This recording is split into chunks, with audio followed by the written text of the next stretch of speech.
हरे कृष्णा, राधे राधे। आप सभी का बहुत बहुत धन्यवाद मेरे चैनल पर आने के लिए। माघ महात्म अंतिम अध्याय, कथा अध्याय 28। बोलिए श्री विष्णु भगवान की जय, माघ मास की जय। वशिष्ठ जी कहते हैं कि हे राजन दिलीप, अच्छोत सरोवर में सब लोग स्नान करके संतुष्ट होकर सुखपूर्वक उस स्थान पर पहुंचे। तब लोमश ऋषि बोले, संसार के इस सर्वश्रेष्ठ तीर्थ राज को श्रद्धा पूर्वक सब लोग देखो। यह वही यज्ञ की वेदी तथा यजमान का स्थान है।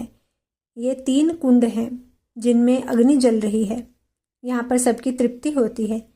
33 करोड़ देवता संतुष्ट होकर आनंद पूर्वक यहाँ पर वास करते तथा स्वादिष्ट पर्याप्त सोमधारा पीते हैं। यहाँ पर त्रिशूलधारी महादेव प्रकट हुए थे।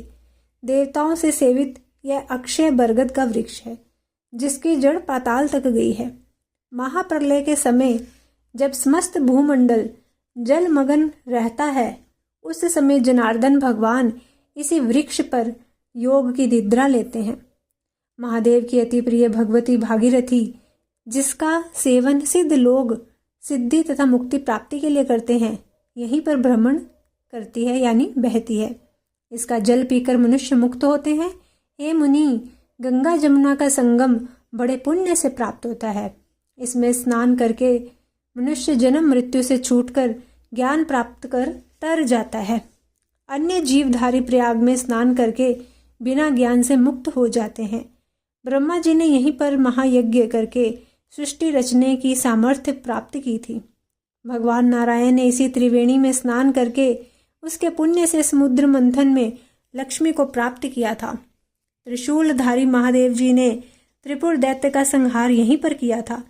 प्राचीन काल में इंद्र के शाप वश स्वर्ग से निकली गई उर्वशी को यहाँ पर स्नान करने से शीघ्र ही पुण्य स्वर्ग मिल गया था। नहुष कुल के राजा ययाति ने वंशधर पुत्र को प्राप्त किया था। हे द्विज श्रेष्ठ, प्रयाग के पुण्य संगम में पुत्र चाहने वालों को श्रद्धापूर्वक स्नान करना चाहिए। प्राचीन काल में इंद्र ने यहीं पर स्नान करके अपनी माया से कुबेर के धन को पाया था।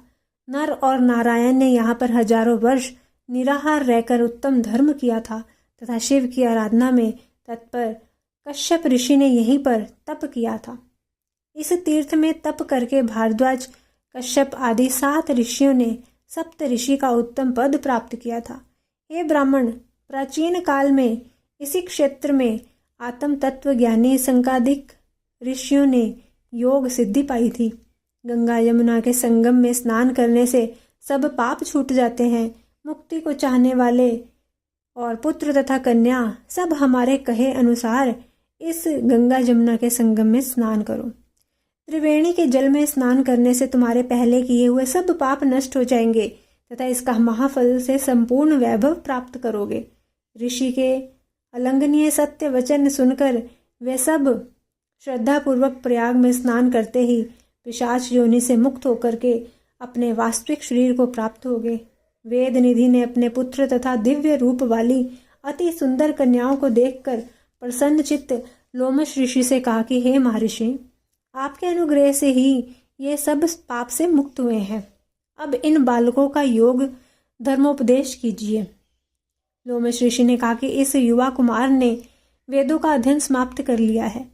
मैं प्रीतिपूर्वक कहता हूँ कि इनके कर कमल को ग्रहण करें। तब लोमश ऋषि तथा अपने पिता की आज्ञा से उस ब्रह्मचारी ने वेद मंत्रों तथा ऋषियों से मंगलाचरण पूर्वक धार्मिक विधि के अनुसार उन 5 कन्याओं का पाणी ग्रहण यानी विवाह किया। उन कन्याओं के मनोरथ पूर्ण होने से वे सब अत्यंत प्रसन्न हुई। साथ ही कुमार भी अत्यंत संतुष्ट हुआ। तत्पश्चात लोमश ऋषि अभिवादन पाकर देवताओं से सेवित मेरु पर्वत पर चले गए। तब हे राजन, वेद निधि प्रसन्नचित अपने पुत्र तथा 5 बहुओं को साथ लेकर कुबेर के नगर को गए। हे सूत जी के पुत्र, इस पवित्र कथा को सुनकर दूसरों को धोखा देने वाले वंचक, पिता द्रोही, गुरु पत्नी में रत, कन्या की बिक्री करने वाला, ब्राह्मण एवं विष्णु द्रोही आदि शुद्धि को प्राप्त होते हैं। यह तीर्थ मन चाहा फल तथा मोक्ष देने वाला है। जिनकी श्रद्धा ना हो उनसे यह कथा नहीं कहनी चाहिए, अर्थात गोपनीय रखें। श्रद्धापूर्वक जो कोई इस कथा को पढ़ता अथवा सुनता है वह विष्णु का सायुज्य प्राप्त करता है। बुरे स्वप्न तथा पाप को हरने वाले पुण्यदाता इस माघ महात्म के कहने वालों का पूजन करना चाहिए। जो कोई इस दिव्य माघ महात्म को सुनता अथवा पाठ करता है उसके सब मनोरथ पूर्ण होते हैं तथा वह सब पापों से छूटकर विष्णु लोक को प्राप्त होता है। धर्महीन के लिए यह दुर्लभ है। इसको सबसे पहले ब्रह्मा जी ने वशिष्ठ मुनि से कहा था, उसी को दत्तात्रेय जी ने कहा, फिर वशिष्ठ जी ने राजा दिलीप से कहा और मैंने कार्तिवीर को सुनाया। जिस घर में इस महात्म की पूजा होती है उस घर में भगवान नारायण सर्वदा पूजित रहते हैं। पुष्कर, प्रयाग, गंगा सागर, देवालय, कुरुक्षेत्र तथा काशी जी में इसका पाठ अवश्य करना चाहिए। ग्रहण के समय पुष्कर तीर्थ में इसका पाठ करने से दुगना फल मिलता है। हे सूत जी के पुत्र, पुराण पढ़ने वाले तथा इस महात्म को सुनाने वाले ब्राह्मण का पूजन करके गायें, भूमि, वस्त्र, द्रव्य तथा आभूषण इत्यादि बहुमूल्य पदार्थ दान देकर संतुष्ट करना चाहिए। इससे उसको किसी प्रकार की पीड़ा नहीं सताती तथा अंत में विष्णु लोक को प्राप्त होता है।